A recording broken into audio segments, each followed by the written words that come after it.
I'm Pircha Patel. I'm Ansam Rizzo. I'm Hong Wen. And I'm Heya Kadura. The abrupt emergence of COVID 19 has significantly impacted social interactions and mental health in many unfavorable and contradictory ways. With the rise of unemployment, economic adversity, and domestic hardships, people turn to drugs as a method for coping with stress. As a direct result of the nation's current state, the CDC reported a rise of over 80,000 opioid related deaths in the past year alone. Opioids are a class of drugs that are derived from a naturally occurring component of the poppy plant, opium. There are both legal synthetic opioids like oxycodone, hydrocodone, morphine, and many more, and illegal opioids like heroin, which is derived from morphine. In clinical settings, opioids are prescribed as moderate to severe painkillers because of their ability to block nerve impulses. These drugs are highly addictive because of the high sensation which is produced as an effect of nerve blockage. In addition to the rise of casualties, we decided to choose this topic for our campaign because of the recent lawsuit against Purdue Pharma, makers of oxycodone, and their involvement in the accessibility of narcotics for their profit. Our main goals of the campaign were to bring awareness to the growing drug plight in our country, as well as provide our community with resources to help combat opioid abuse and addiction.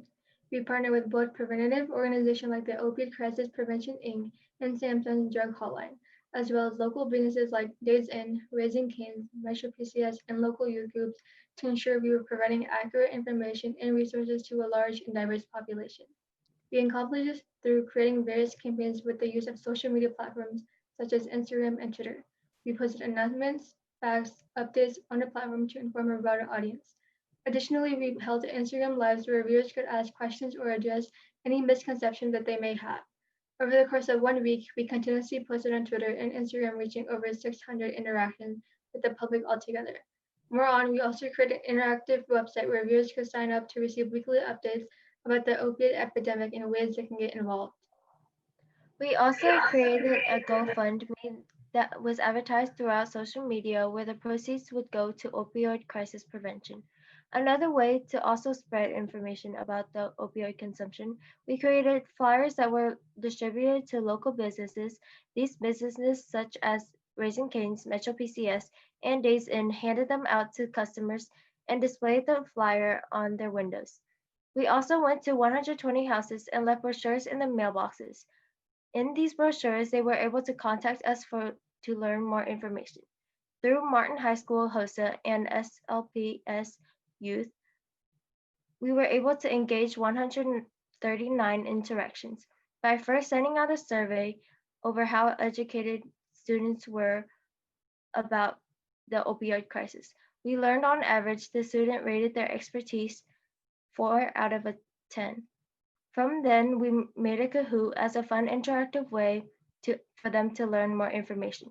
After playing the Kahoot, we then held a presentation to go more in depth about the opioid crisis and how everyone can make a difference. Here, many students were able to ask us questions and gain more insight.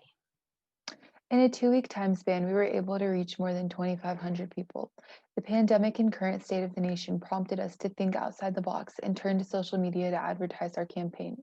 In addition to raising awareness about the growing opioid crisis in the country, we were able to provide hotlines for our friends and family to reach out to for help against drug abuse and addiction. Although we believe our campaign was successful, some failures we encountered included low engagement with our public service announcement. It only grasped 25 viewers, but this failure prompted us to better promote other forms of our campaign, such as the infographic, which had an outreach of 800 people. The infographic described the adverse side effects of opioid in the body, as well as highlighted preventative organizations to help anyone struggling with abuse and addiction. Finally, our last campaign created a tamper-proof opioid jet stream pen, which we presented to our class as well as pharmaceutical companies. Again, considering the adaptations we made while organizing the campaign, we are proud of our results and believe that this is an amazing start to a project we hope to continue and grow in the future. Thank you.